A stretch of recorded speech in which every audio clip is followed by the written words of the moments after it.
dance. It's a channel that you can use to express so much joy, pain, sadness. Like you can express so much through it. So I started to use that as a way of really communicating the things that I felt that there were no words for.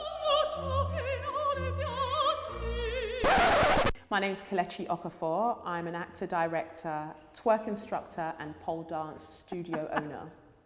A lot of people seem to think that this is where the movement starts and stops, but actually the movement starts way before that. It starts in your feet, so how you're using your feet, how you're transferring weights back and forth.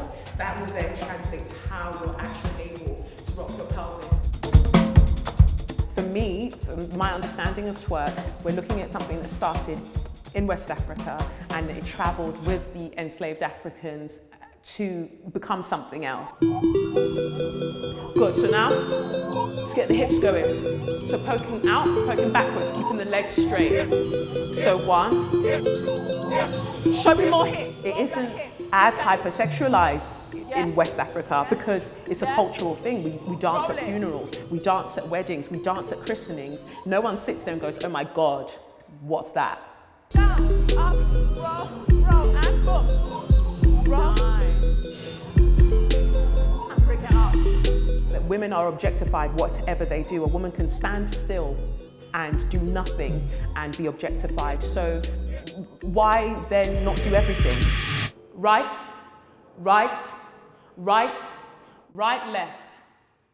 Right, left. I think my classes attract such a variety of women because they watch the videos on social media and they see the variety of women, and they probably see a woman that they can identify with. Well, if she's going, then I can go. And what I really wanted to do was to have as many women come through as possible, representing different types of woman. I was a bit nervous, to be honest, but I came in and it was fine. Got into the changing room, whipped my hijab and stuff off. It was a women's only class, and just within 5 minutes of being there, just in the flow of it, it was brilliant.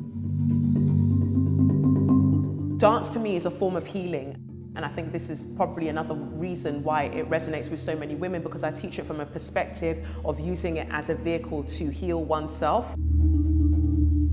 I was a victim of sexual abuse when I was like a child, maybe about 7 years old, 6, 7 years old. My mum being, a West African mother in this country, growing up, she had to work. So you have unofficial childminders, and she left me with someone so she could work, so she could provide for me. And being left in that situation meant that there were predators that were around, family members of these unofficial childminders who, abused me sexually, abused the other girls that were, other young girls that were in the same environment. If I were to speak to the Shan from years ago that was still trapped in that toxic relationship and tell her that in a few years' time you'd be twerking essentially in public, on a stage or in carnival or even in a dance studio full of strangers, I would never have believed it. So the dollar throwing is just a little bit of magic that I wanted to add to just having the women in my space. It can be like, oh, you're just perpetuating, women dancing for money and things like that. But I think actually for us, it's a reclaiming of celebrating ourselves, and it makes such a difference. And now when I don't use it, they're like, oh, so where are the dollar bills?